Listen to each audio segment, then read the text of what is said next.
Hello! Greetings. Alright, so craziness! Alright, so I'm just kinda still getting situated today. I was jumping into the schoolwork again, working on reducing those vertices still, which is tedious stuffs. Because I keep having parts of the plane that want to shift in unexpected ways, and I have to keep fixing them. It's one of those... I don't know, there's certain types of tedious that I like little details that happen in portraits when you're really trying to nail that likeness. That type of tedious. Okay, that's what I signed up for, but I mean technically I signed up for that in the classes, but I don't know, it's one of those... The types of classes that were being offered for the bachelors were, some of them were just very much more appealing than some of the ones for, regular, traditional media art, towards, graphic design and print and stuff like that. So I will definitely admit that I went that route because I wanted to make sure that I wasn't just chewing up all my electives trying to add more fun stuff in, photography. So there's that.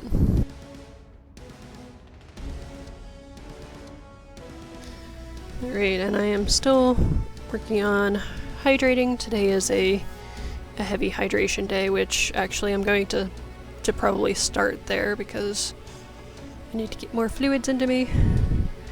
All that fun stuff.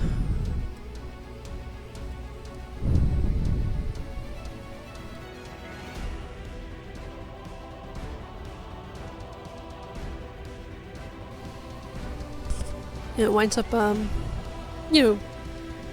not complaining by any means. It's just a little trickier some days for me than other days with the stream. So it's getting close to the line.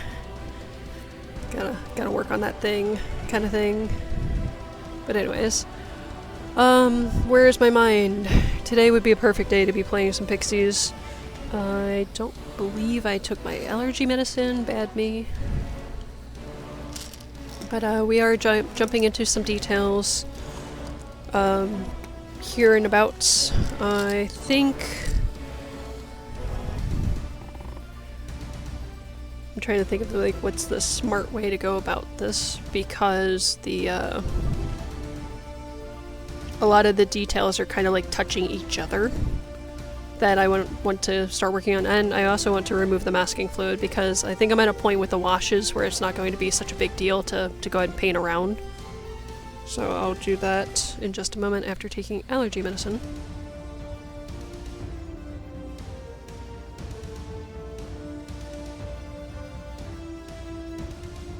Alright, and since I'm kind of muddling my way through a little bit, I figure I'm going to check on Twitch to see if anyone is here. Say hello. Hello, and thank you so much for joining me. Alright.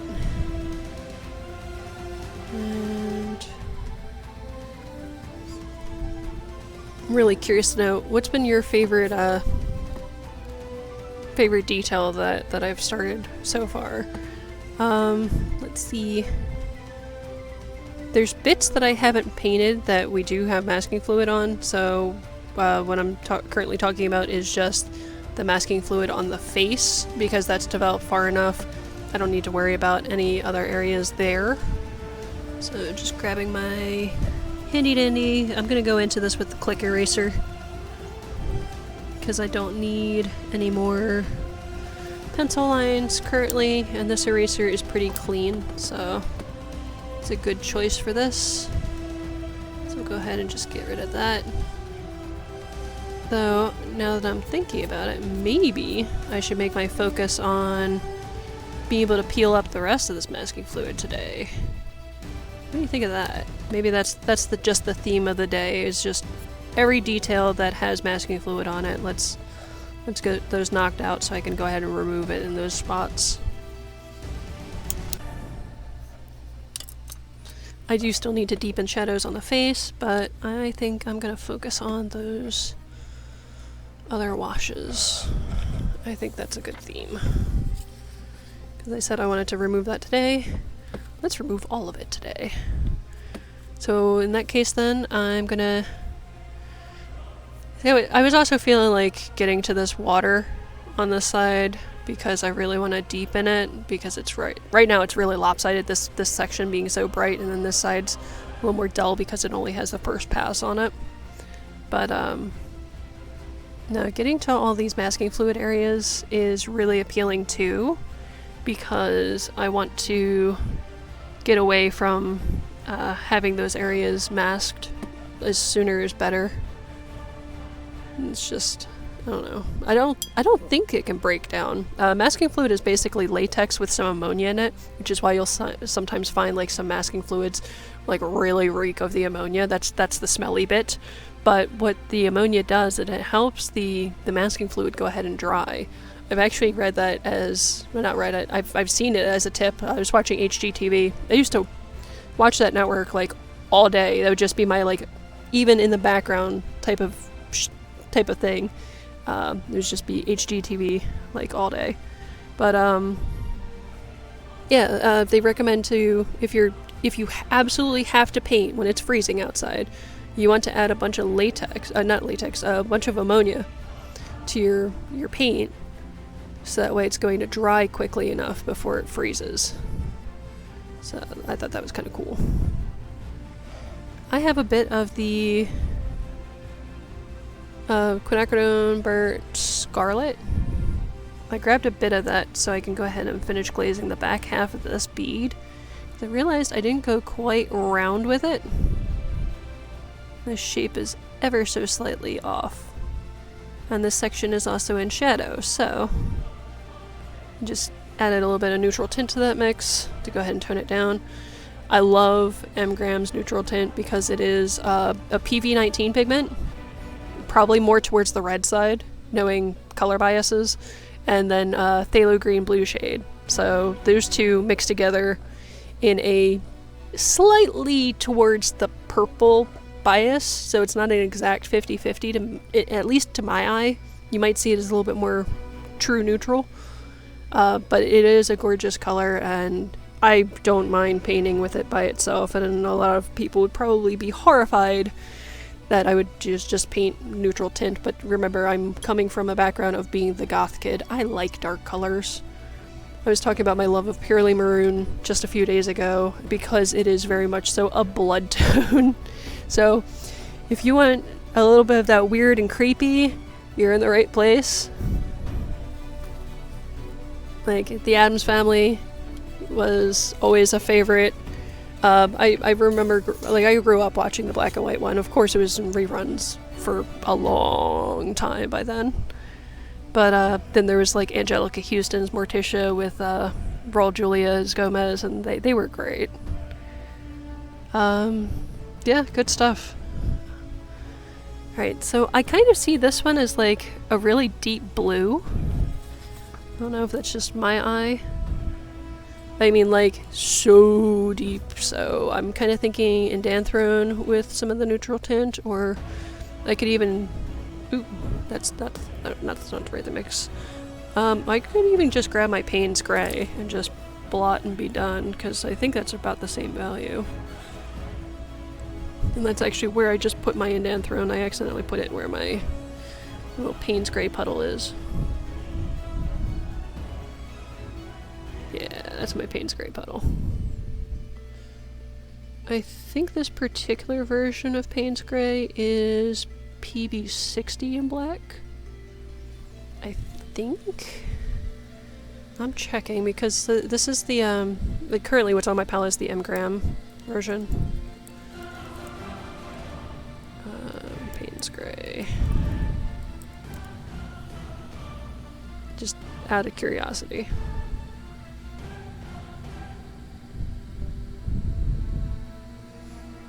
PB29 and PBK9. So PB29, isn't that ultramarine? forget if that's ultramarine or Prussian. I get my PB 26 and 27, not 26 and 27, 27 and 29 mixed pretty frequently.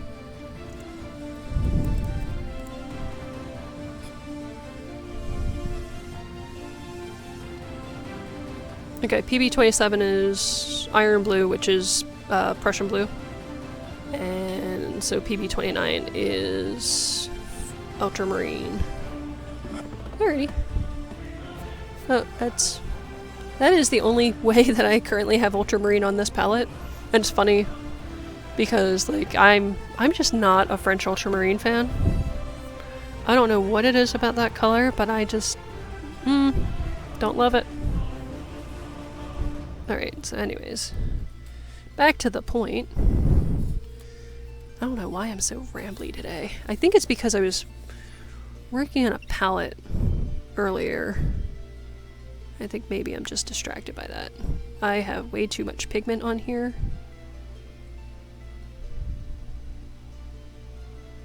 Luckily, it's pretty easy to notice that right away and to be able to just change course like immediately.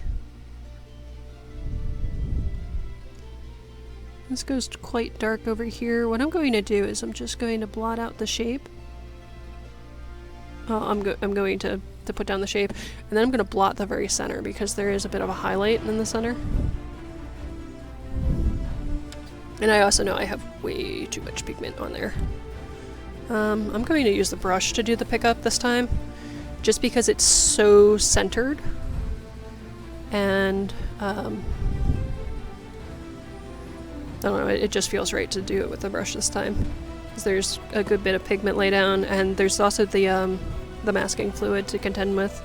I don't know if the cloth would get in the way.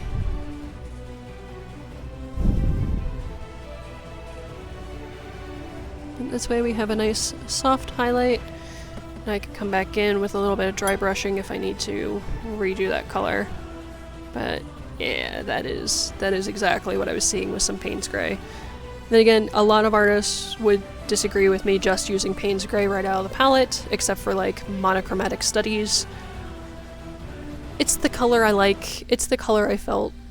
I am not going to sit here and specifically mix colors if, you know, there's relaxing painting and then there's like really like putting, you know, those color challenges out there. Like if I'm getting to what I need in the painting, you know, the tones and the values that I'm looking for, why trouble myself with the extra time color mixing? Like, I could probably just grab the Indanthrone blue and then tone it down with a little bit of the quinacridone burnt orange. I know I would get a similar tone that way. But I also know I have Payne's Gray on my palette, and it was about the color that I'm looking for, so I did that. Now this, the white square bead that's sitting here is very more so on the kind of like ivory-ish tone, so I'm gonna go in with the buff titanium just to go ahead and block that in. And I really need to increase the shadows around this area of the face, for one, to fill in these weird little gaps in between the beads. Since I hadn't had them painted in yet, I'm just kind of steering a little further clear of that area than I probably should have been. I really like buff titanium as a first layer because it is pretty easy to lift it generally. I'm going to throw this extra up top here. Just tone this a little further because this wash went on really light last time. It is a pretty pale color anyway, but I'm finding it to be like a nice base coat to the kind of an ivory tone. I might add a little bit more of a yellowish to it. I would probably do that through adding some raw sienna. Just to me, there's ever so slightly a yellowishy, orangey, pinkish effect, and I'm sure that's probably because my printer If I pull up the digital, I'll see a lot more light through it. So there's that. Let's see. Let's continue on with our other bead up here. I'm gonna do the golden tone one.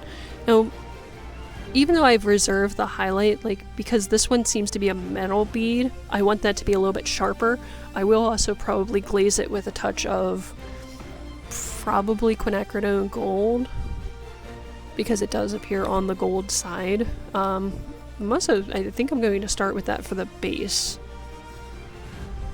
So even though I'm not going to hit the absolute highlight with it, because it is a small area and I just wanted to mask that off, figured that was a good place to start with it.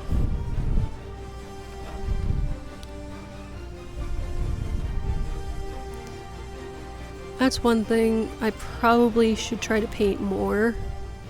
I really like dealing with like glass and metallic surfaces, because they are a really fun challenge. This is going to need so much more darkening later. Deal with that then.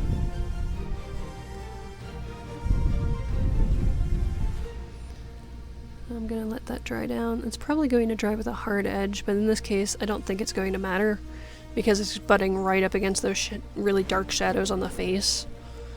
So I don't think that's going to be any kind of problem. Let's see, this one down here looks about similar to this one. So I'm just going to grab the Payne's Gray. You know what? Actually, I lied. I'm going to go into it with the... What tone is that like? It's definitely on the red side of orange. It is a bit neutralized. I think maybe the deep scarlet. The reason I changed my mind is this one has masking fluid. I'm focusing more on spots with masking fluid and then giving other areas some time to dry, so that's when I hop into working on something else. I'm going to try to stick to that. When it comes to like hopping around in between details though, I do admit to getting distracted. Okay. So the deep scarlet is... It's close. It's just not orange enough. And what I think I'm going to do in this case is go into the Scarlet Purell just a bit. I can lean that a little more heavily orange. And just a touch more of the deep scarlet into it. Yeah, I like that.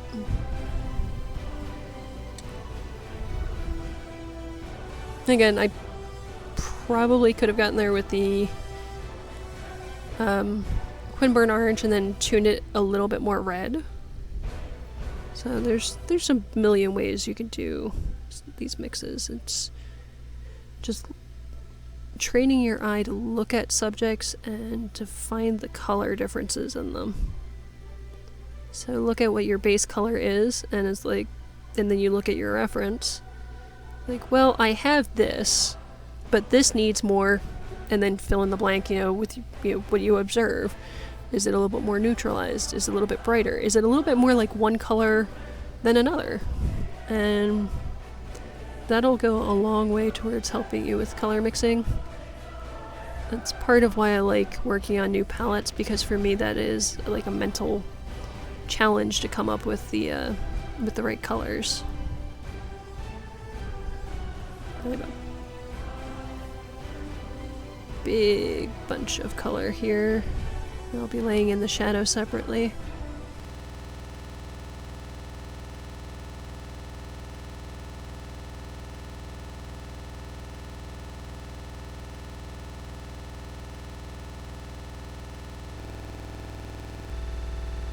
So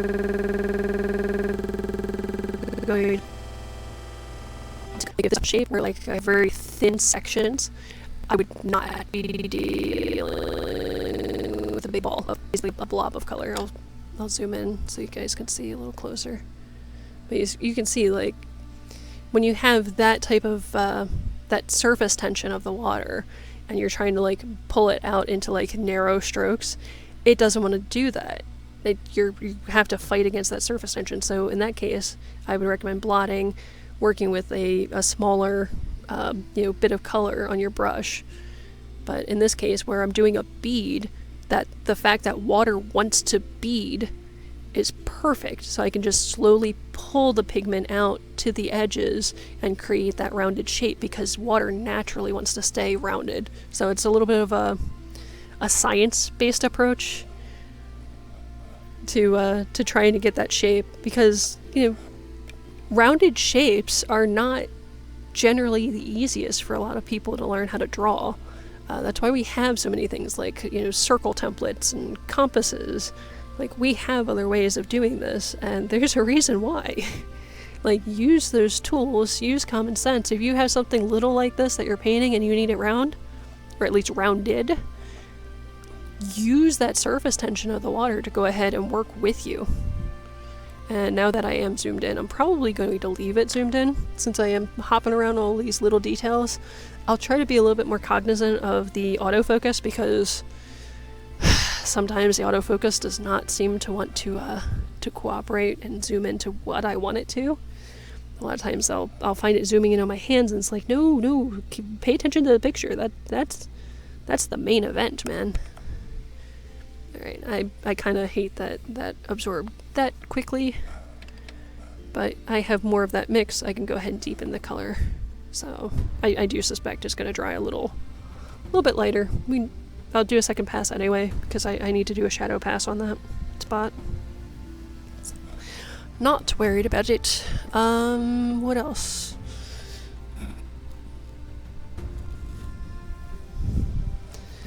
I do kind of want to change the shape of this just ever so slightly.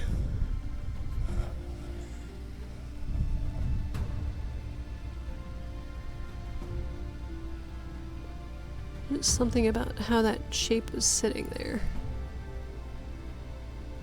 I just want to add a slightest little curve. And I'll spread the rest of it amongst here.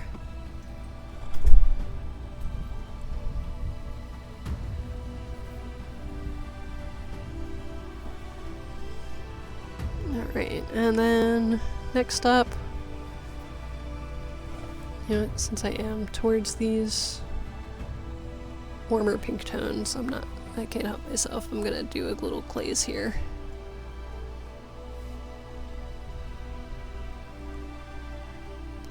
I just grabbed the ever so slightest little bit of the Quinacridone Burnt Scarlet that we had on the palette from I was doing the face earlier, and I'm just hitting a couple spots of this finger with it. And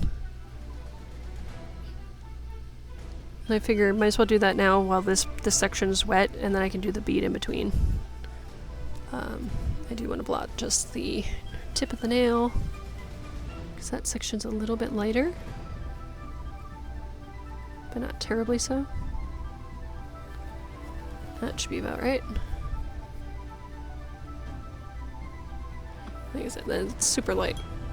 But alright, now we jump down. The rest of this hand definitely needs some more pink too, but I will worry about that in a bit. I am really liking that Payne's gray, but I'm seeing more colors than that in the this silver capped end on the pistol. Seeing like a slightly brighter blue, a slightly deeper blue. Payne's gray isn't going to quite do it. I think this is a combination of the phthalo and a little bit of the indanthrone, and maybe some neutral tint for the darkest areas. And then we also have a slight highlight on the end of the pistol itself, which also is leaning pretty bluish. So there is that.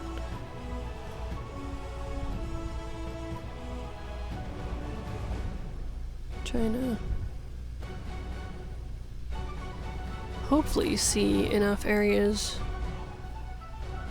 So grabbing a touch of the phthalo blue, I still want it kind of weak, just as I'm initially putting in shape.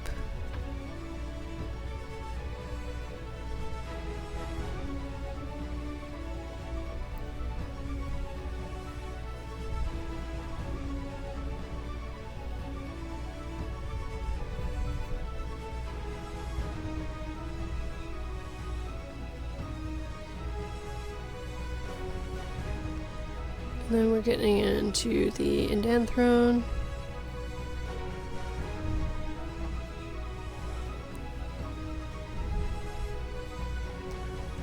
I'm going to try to leave the areas alone that I already wet.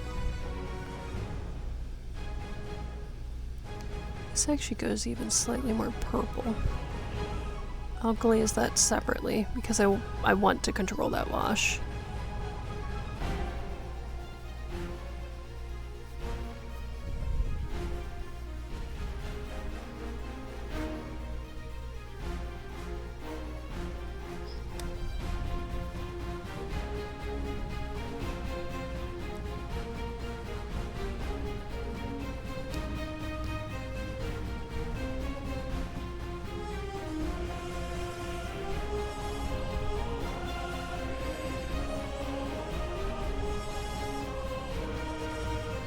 Is that showing up? Oh, I'm out of frame. Sorry.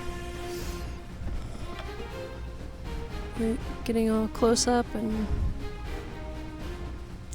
not paying attention to where I'm at.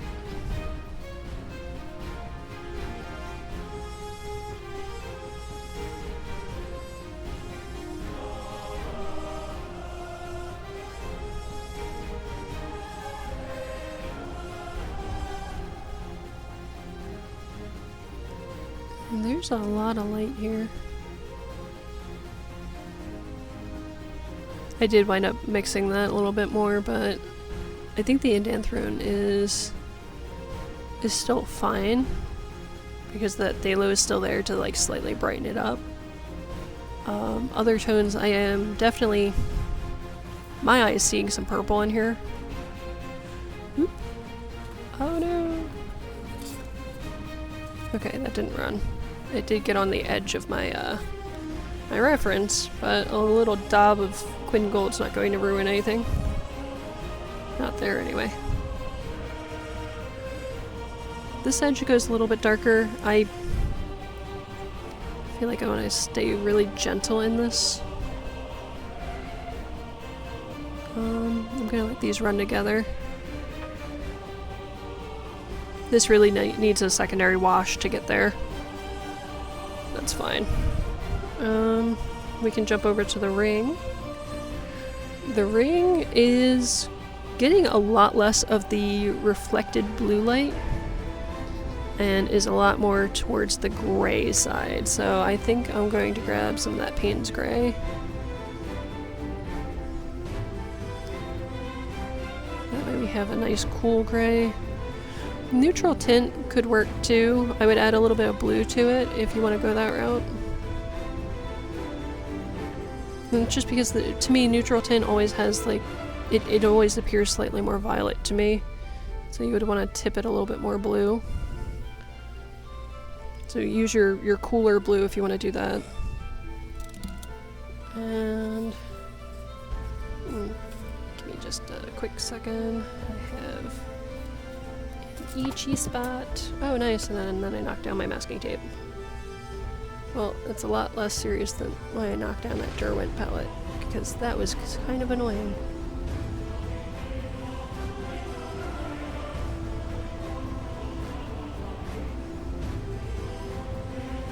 Alright. So I'm still here. I just took care of that itchy spot. And now I have my masking tape back. I don't like to leave it on the floor. Really, I should just store my masking tape in plastic bags because the little lint that winds up on the exposed edge of the adhesive always seems to be collecting something, and that just visually irks the crap out of me.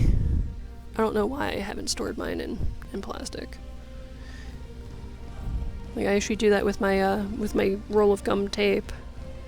I don't know why I don't do it with that, but oh well.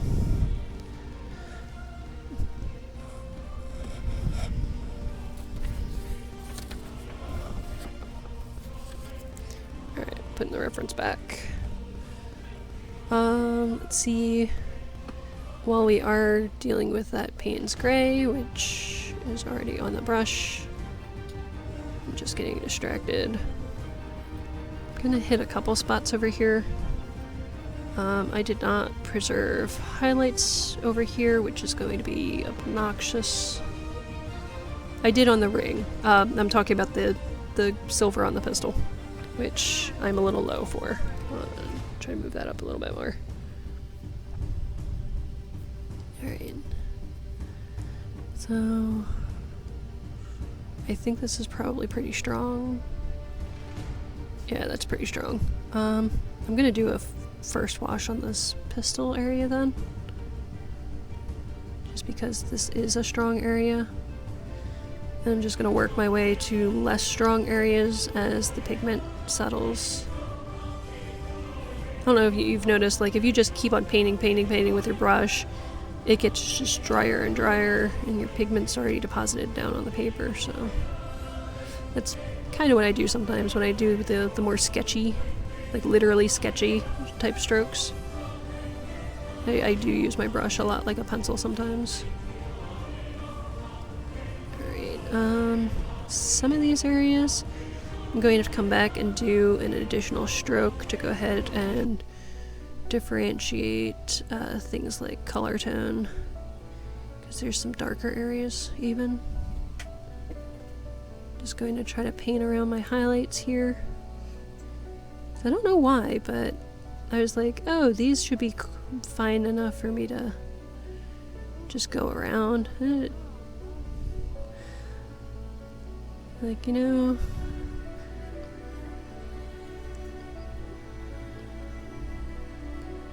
it's really not that bad. It's just one of those, like, why did I set myself up for this? I could have not. I could have slapped some masking fluid on some of these areas and I'd be able to just paint a quick glaze.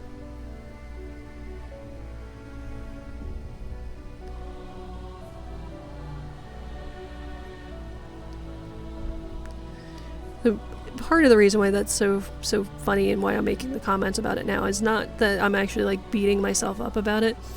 It was a meme I've seen recently about, like, you know, what did it say? It was talking about, like, you know, introverts regretting what they said when they felt extroverted. So about like agreeing to like go out to parties and stuff like that, and was like, oh yeah, thanks extroverted me.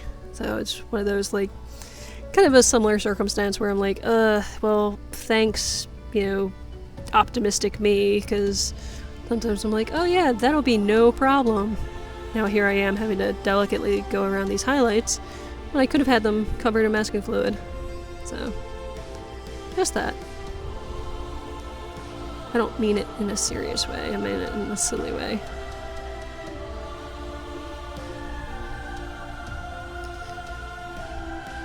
That would have gone probably a little faster if I'd used the masking fluid like I would visualize myself doing.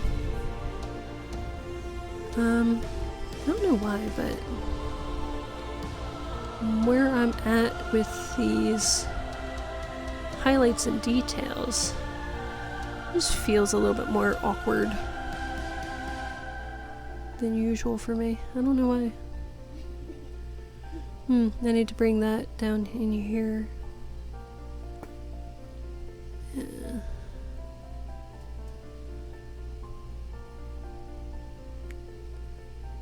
So I'm basically in the same boat. Or that.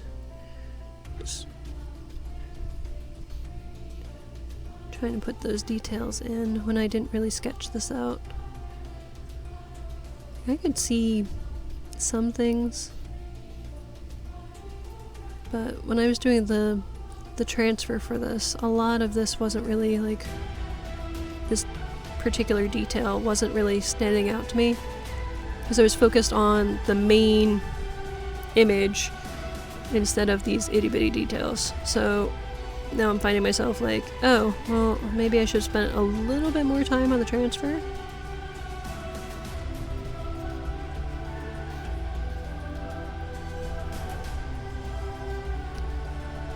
That's okay.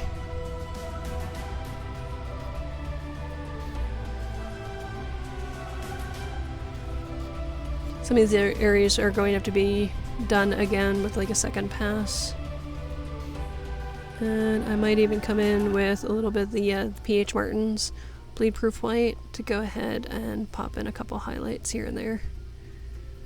I feel like some areas of this are a little bit more successful than others. Yeah, I gotta deepen this color. What do I want to use over there? Seeing so much glare coming from my desk light.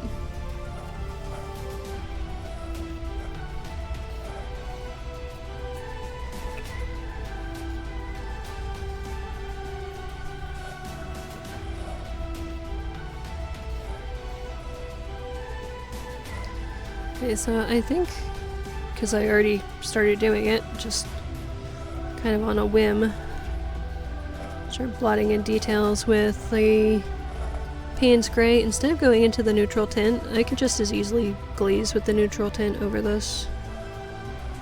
But, I don't know, it's not a bad color over here.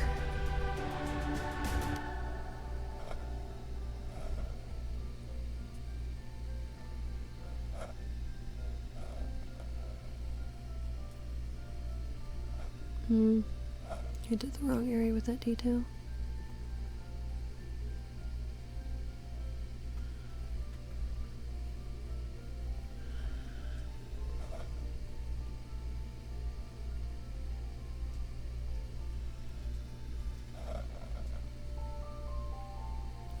I'm going to go kind of dark with the Payne's Gray over here, so I can go ahead and continue that silver area here where I did not put down the masking fluid, and then I'll be able to do the bleed proof white to just add those highlights and really get that spot to stand out better.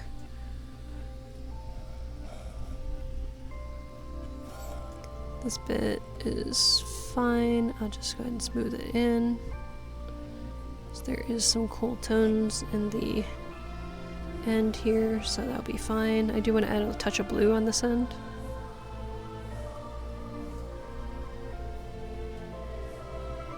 Alright, those looks a little dry, so I'm just glazing over it.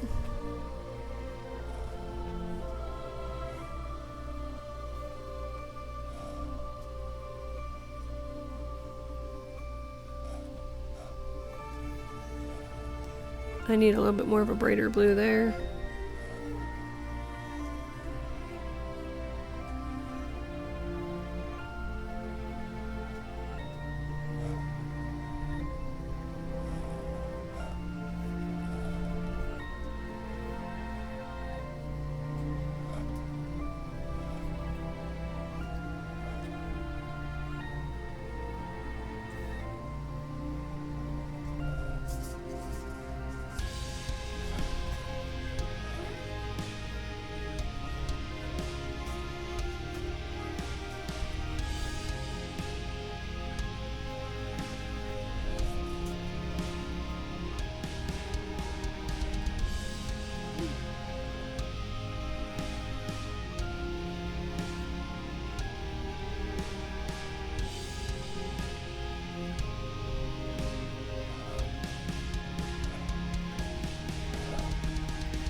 Alright, so after I remove the masking fluid from this area, I'll be able to glaze a little bit closer to accurate.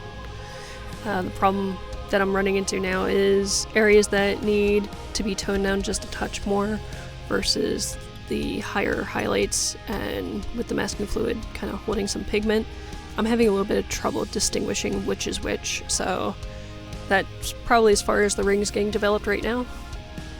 And then I can go in with one of my finer brushes to go ahead and pop in those last details. So there's that. And slate glaze for the end of the pistol, because now I can add that slight brighter blue. And I'm going in with that phthalo blue-red shade. This is still pretty thin. I just want to glaze this with a little bit more color.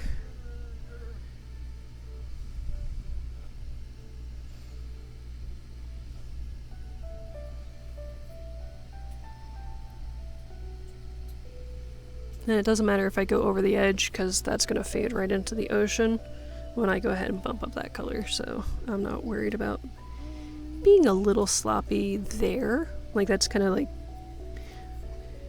where I tell my brain, like, okay, if you're gonna screw up a line, screw up towards this direction, so that way it's not going to hurt anything detail-wise, even though, you know, as I've said, like, as I'm working, I point out, like, hey, you're going to be able to improve this if this didn't dry right, or, you know, I try to point that out. Let's see.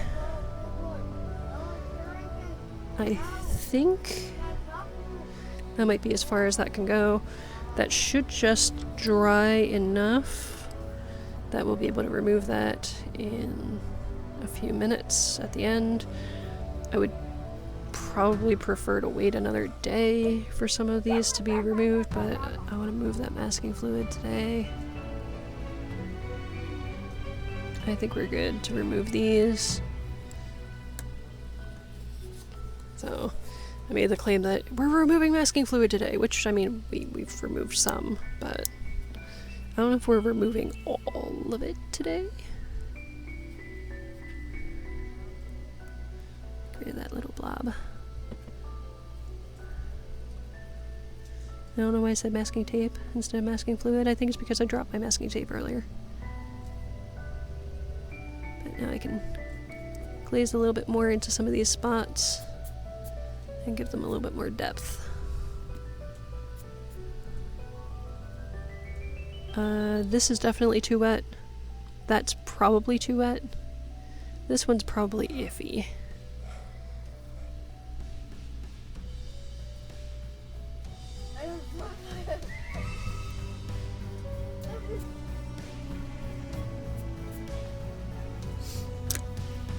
And I don't love how that edge looks. I am definitely glazing over that. Alright, so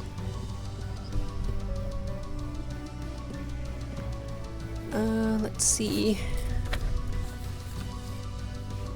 I'm gonna go in with a nice dark warm, so I'm gonna go in with the sepia ink for shading the metallic. I don't know if you saw any of that because I got used to the camera being full frame instead of zoomed in. So up here on the reference, that's a very warm shadow, so we're gonna go in with a little bit of sepia ink. If you have neutral tint, you can just warm it up with a little bit of an orange. I'm a big fan of the Quinburn orange, so you'll hear me probably refer to that more than anything else. But yeah, that's a little strong. Okay, I need to blot. Sorry, there's a reason why I start at the bottom for those initial shadows, just in case I need to bring it in. This does need a little bit more warming up, so I'm probably going to glaze it later with a touch of the Quinburn orange, and also a slight glaze with more quinacridone gold. Definitely more orange though. The current mixture of quinacridone gold for Daniel Smith is PO48 and PY150. The quinacridone burnt orange is PO48, so that's why for me a lot of times these two colors are kind of hand in hand. It's just one has some yellow to it, one doesn't. I have been tempted to just get PY150 onto my palette. I think it's nickel azo yellow. Alright.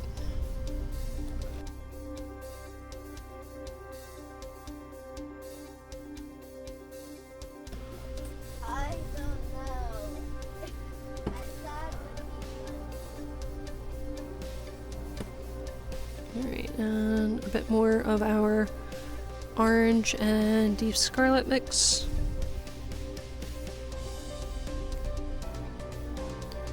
So right here I'm more so fixing the shape of the highlight and glazing to improve the overall color. I think this should be toned down a little bit more than it is. I think I'm going to get a little bit of neutral tint in here too.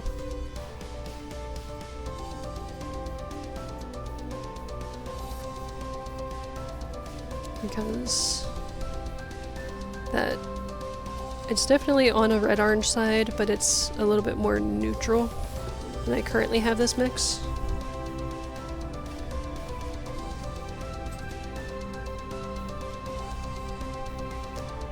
I'm just really gently going into a little bit of neutral tint, and I'll give this a really, really soft glaze.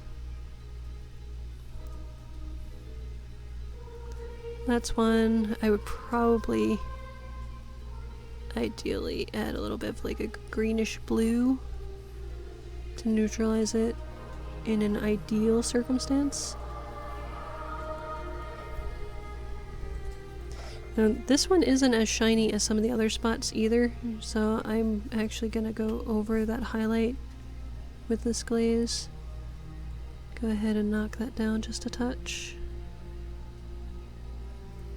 I think that's gone maybe a little bit too much with the neutral tint. I'm gonna blot. Nice heavy pressure blot.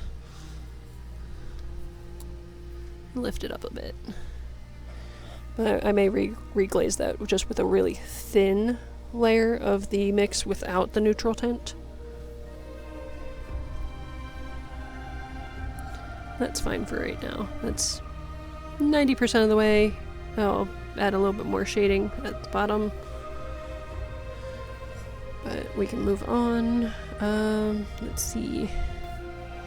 I feel like this one's pretty much spot on.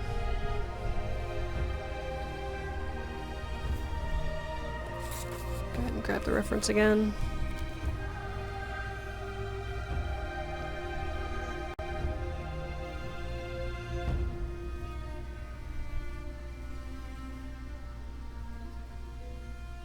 I don't know why I'm just sitting here. I'm looking at the, forgetting if this was the deep scarlet or the Quinn burnt scarlet.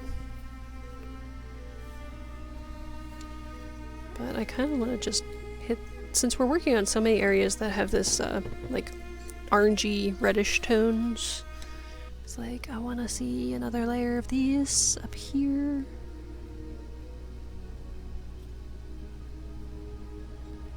I know this has nothing to do with the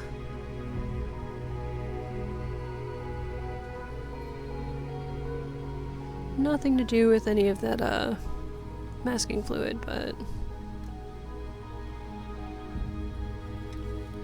I want to start adding more depth to areas.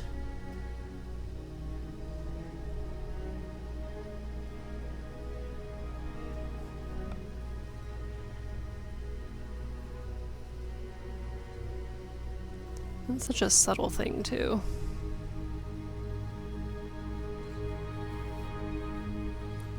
But suddenly there's more texture and there's volume. It's not a flat wash anymore. And I think that is pretty cool.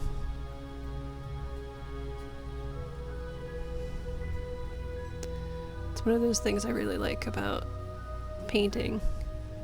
It's just how quickly something can go from flat to added dimension. I also want to toss in that bit over here with the real deep neutral tint.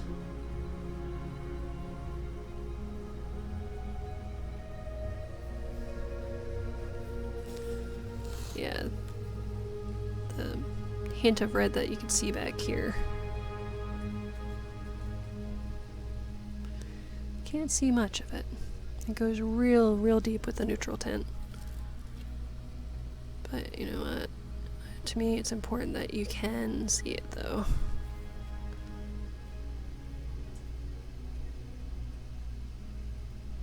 And just come up here with it.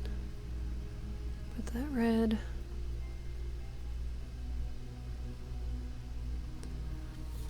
I know this whole area is incredibly dark in that shadow, but if I can pick out a detail out of that shadow, I want to show it. I do have a bit of that neutral tint kind of muddled into this mix at this point. I'm going in there with that shadowed area, which is a good time to go ahead and do a little bit more over here. Over here, that shadow starts to play a little bit more of a part, and I still haven't done the pattern. I don't intend to do the pattern until a little bit later.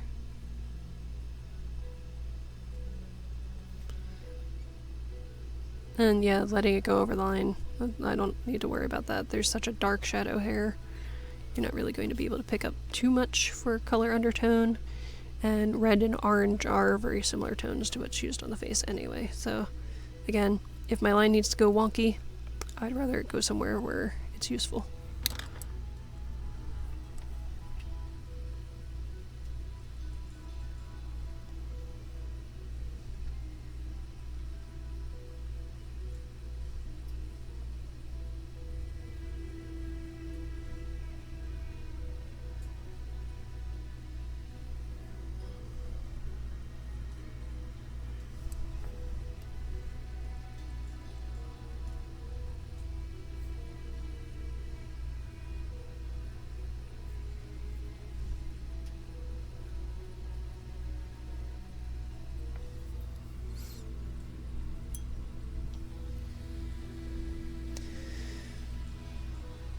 I think I need to tip this a little bit more red than the scarlet is. I keep working, like even building up stronger glazes, the strength is still not quite as red as it should be. I think, oh, that's far too pink. I was thinking just quinacridone red might do it. But maybe instead go in with the pyrrole red.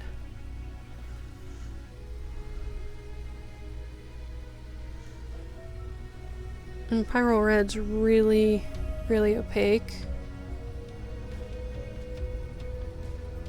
But the tone should wash down enough.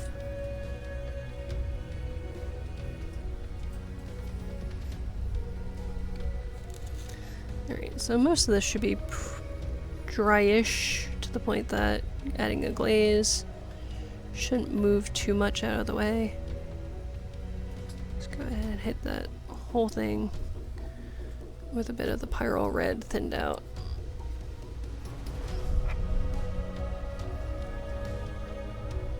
Right now I just want to increase how red it is. Not trying to do anything else with those shadows or anything that I already laid down. Man, I have a hair in this wash. Can you get out of there, please? I just grabbed some neutral tint and put it in my wash because I'm chasing this hair around. Bad me. There. And it's like it never even happened. I need some neutral tint over there for later, but I'm not trying to get it too dark already. I am going to grab that pyrrole red just a little bit more. Sure, I'd gone with enough over here.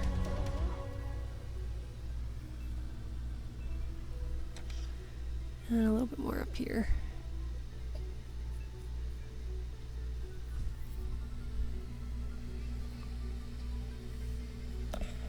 I think we're closer in the right direction.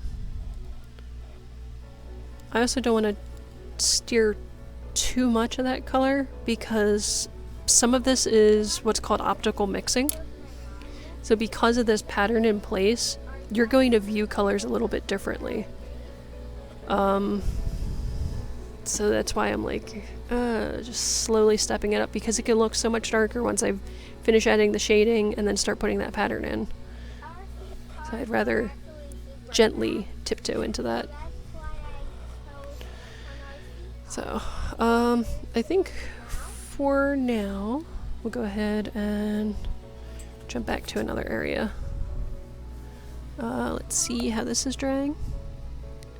That's pretty good. That's pretty good. Yeah, we'll move the rest of the masking fluid off.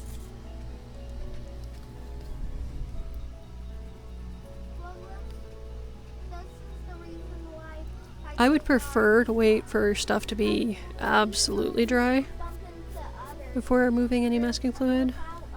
You know, just because when you remove it, if the paper is still wet, you're more likely to potentially take up paper fibers as well.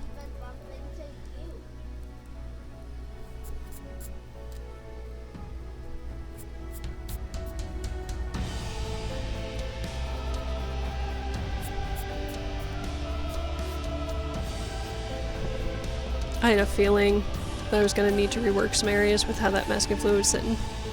That's okay.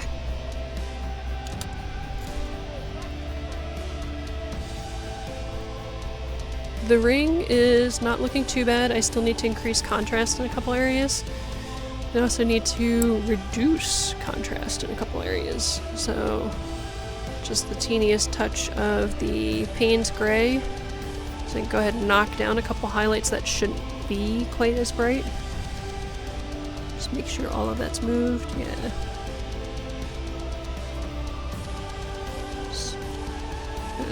The strength's a little bit strong. He's a little too strong. I'll go ahead and blot just a touch. Just going after this really, really dry. I don't know why, but I keep seeing this little bit here. It keeps reminding me so much of like a masking fluid blob.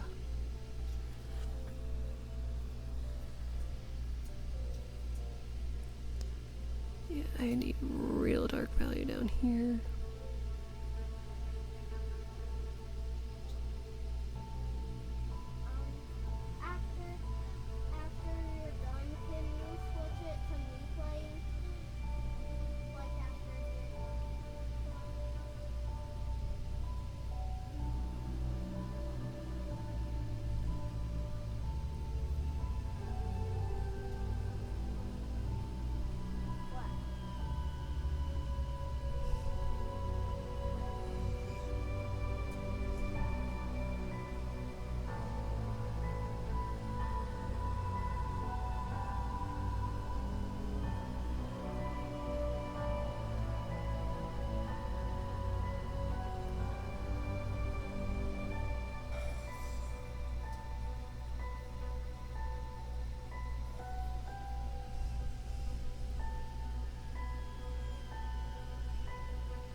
Right, so I got a little bit more of the line work detail in. I didn't tone down quite as many areas as I felt that I need to yet, but it is a step closer. It's not a detail that we really need to have like really, really strong. Honestly, what I'd rather do is build up the contrast in between some of these spots, because like that's kind of affecting how I'm laying in these next sections. So like, for example, here around the finger shape looks weird because it doesn't have that contrast coming down as far as it's supposed to. Which I think, yeah, I was using the sepia for that. Because most of the shadow was caused by hair. I don't know what this, oh, I didn't preserve it anyway. There's this weird highlight area here. I don't know what that would be for. I can try to lift that out. But yeah, the space that I'm concerned about is right about from here. And then coming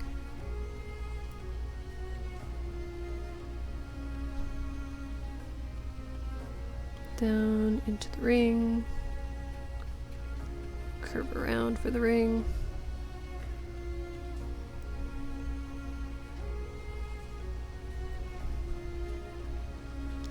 And I also want to be careful because there's the shape for this cloth thing coming around the edge of the finger.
Oh wow, it's already 3 o'clock.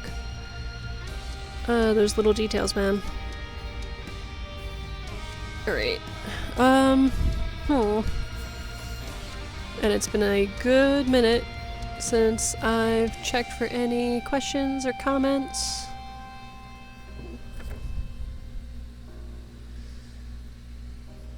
Alright, and we're just kind of wrapping it up. Just while I'm thinking about it, I'm gonna glaze this bead because that's gonna be one of those minor, just sitting in my head, kind of annoying me kind of deals. Because I did go a little heavy with the neutral tint when I mixed that glaze over. Just want a little bit more that reddish orangish mix. Go ahead and bump that up.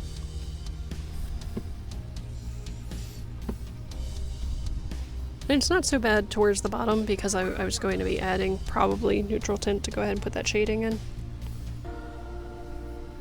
So there's that.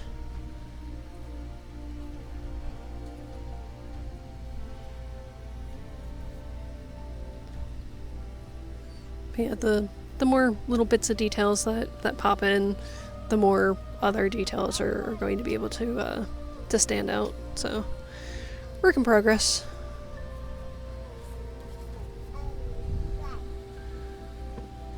I don't think Jack's in a bad spot, but I also feel like I'm not covering nearly as much ground as I'd like with the past, like 2 streams, though they are absolutely important details, and those details are generally what is going to take the most time. Let's see.